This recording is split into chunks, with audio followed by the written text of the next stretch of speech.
Good morning, Pisces.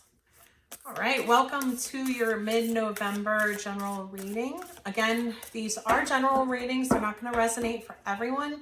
If you do want a reading for your specific situation, I am open for readings at the moment, and you can book through Etsy directly, or you can reach out to me in my email, and both of those are listed in the description box. But let's see what energies Pisces are dealing with the second half of November. 5 of Wands. Some conflict right out the gate. King of Cups. Okay. Page of Pentacles.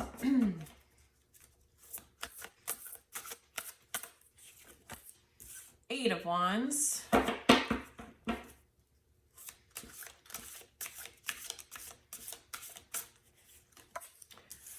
Ten of Swords.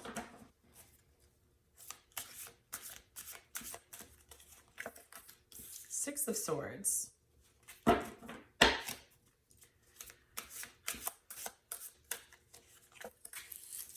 Eight of Cups.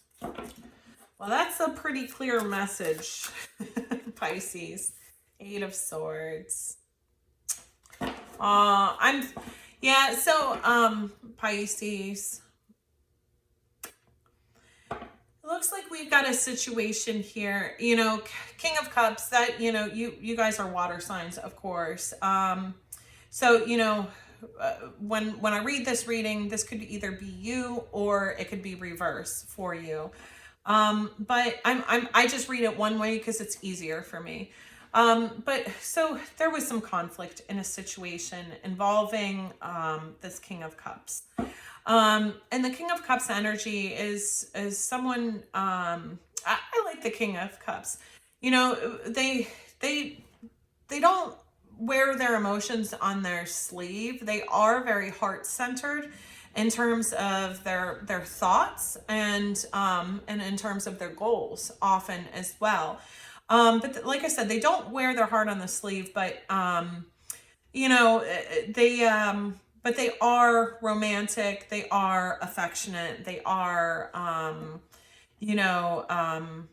generous, but they can be prone to kind of like emotional outbursts, being a little bit moody, a little bit drama sometimes, right? Because we all have light and shadow aspects of our personality, right? But so anyway, there was some conflict. Maybe this could be internal conflict, but it could also be conflict in terms of arguments, fights, a lot of opinions, that sort of thing. And then there's the Page of Pentacles, clarified by the Eight of Wands. So it looks like after this situation, there may have been a makeup, right? Like, because there's the Page of Pentacles, that can be about a small offer or a gift. So perhaps someone brought in a gift and kind of patched it up and it reconnected relatively quickly, right? Because the Eight of Wands is about fast communication. So maybe they came in and with some sort of small offer or whatever.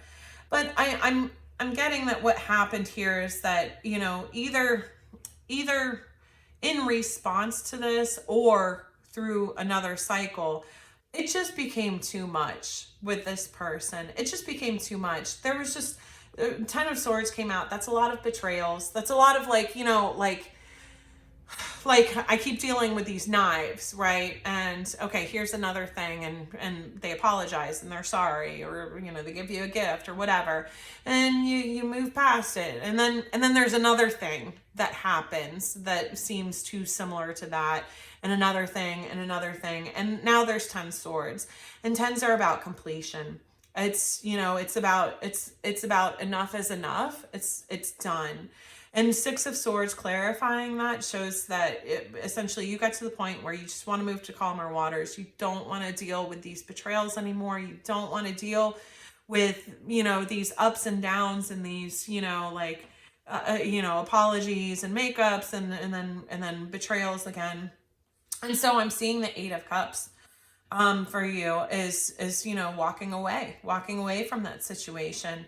And just saying like, you know what, like, you know, maybe I even love you, but I just can't do this anymore. Right. Like, I just can't do it. And wanting to walk away, but that's clarified by the Eight of Swords. And so, you know, you're either at the point where you want to walk away or you have walked away, but this is a lot of mental conflict, really being stuck in your head, and it's about self-imposed restricting beliefs. So it's about, you know, things that you believe you cannot do, right?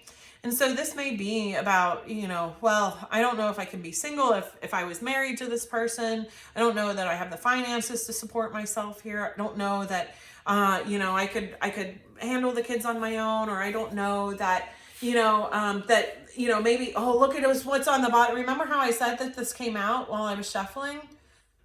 Was that this reading? I think it was. Anyway, yeah, that's the Tower at the bottom of the deck.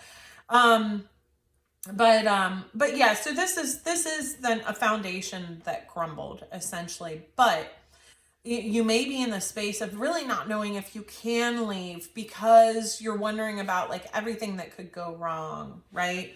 Let me check what else is kind of behind this Tower. The Seven of Swords, Sun, Two of Cups. This may be somebody that you consider to be your twin flame, and it looks very like jerky. Like there's Seven of Swords, which is about deception, and then there's the Sun and the Two of Cups. You know, it's about twin flames and happiness, and then there's the Five of Cups. You know, about being out in the cold, and then there's the Devil and the toxicity, and then there's okay. Right. So this looks to be a very on again, off again, up and down, hot and cold, back and forth kind of situation. And you decided like enough is enough. But if you considered this person to be your twin flame and now you're walking away, you're like, you know, perhaps you're really stuck in your head about like, well, what, you know, what am I supposed to do now? Like, I thought that I was supposed to end up with this person, and, you know, like, what am I supposed to do now? And I don't think we always do end up with our twin flames. I think union again is we put like some 3D expectations on what that looks like, but I don't think it's anything like that. I first of all think it's self-union, but I won't go on into a tangent. This is this is a tough situation. Let's get you some guidance. Anyway, prioritize self-love and care. When do you feel most nurtured and cared for? Yeah, and so I get this. I you know, I understand this energy and not being sure, you know, where you are supposed to go to next. Right? And a lot of eights out, by the way. Eight of Cups, Eight of Swords, Eight of Wands. And eights are numbers about, I mean, it's about power. It's about stepping into your own power. And I think that's the next part is, first of all, give yourself that self-love and care that you need through this walking away process.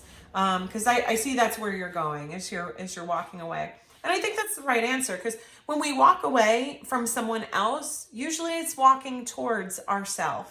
And that's what we're supposed to be doing, is prioritizing ourselves. And that is what the twin flame journey absolutely 100% taught me, is how to prioritize myself, how to heal myself, how to soothe myself, how to cheer for myself. You know what I mean? So let me get one more. Oh, why am I doing that? I don't know. You cannot make a mistake. There are infinite possibilities available to you. Where's your heart guiding you? And ultimately, you don't have to, if you think this person is your twin flame, you don't have to worry about how you guys are going to connect in the past or in the future, or if you guys are going to connect again in the future.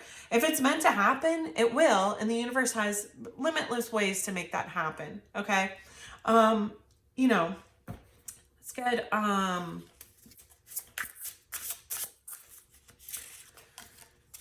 House 1, individuality, self-image, and approach to life. And that's what the universe is going to be asking you to focus on as you walk away.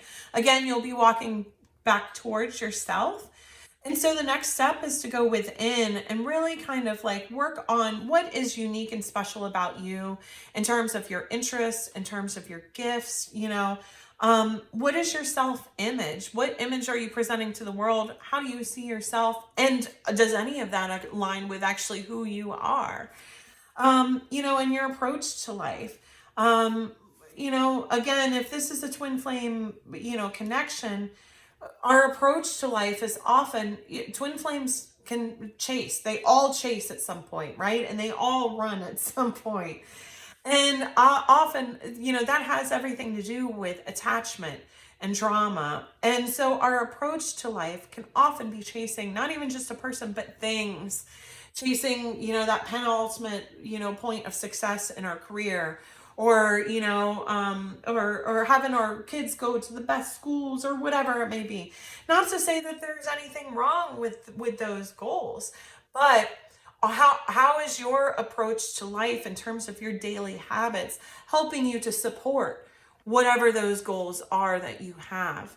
And personal growth and change is exactly the same way, right? When we're really trying to grow and heal and change ourselves, we can't also be, hanging out with friends that booze it up, 3 nights a week. You know what I mean? Like, because that's not going to help us get into new energy. So it's asking you to make some of those evaluations for yourself. And let's get one of these. Wonder. It's a wonderful thing to be in a state of wonder. And when I'm a good audience to my life becomes better and better theater. When something delightful happens, I can shout encore and be tickled when it happens again. When something maddening happens, I can laugh it off. Either way, I'm glad I got a ticket to the show. And it's asking you to embrace that, that energy in your next stage of exploration for yourself, right? To be able to try new things without being afraid of failing, like to do things just for fun and to see them as entertainment. You know what I mean? Like, to see even yourself to some degree that way, like not to take ourselves too seriously, where if we fail, you know what I mean? Like if you trip and fall and spill your groceries, right?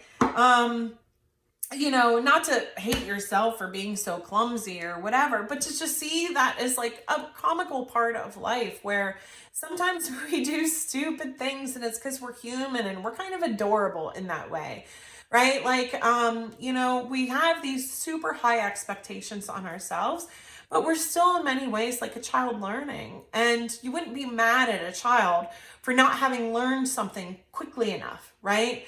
Because you know that the time that it takes is the time that it takes for that individual to learn. And so it's asking you to have that same compassion and consideration and even joy with allowing yourself to fail and not seeing it as like a part of your personality that you are a failure. Do you see what I mean? Like we all failed. The only difference between failures and winners is that people get back up and keep trying after they've failed. It's not that they haven't failed. Do you see what I mean? Like everybody fails. It's whether or not you keep up and you're willing to try again. Just always one more time, right? Okay, so Pisces, I hope that helped. I know that was a little bit of a heavy reading. But if it did resonate for you, please like, comment, and subscribe. And I'll see you guys again soon. Okay? Thank you, Pisces.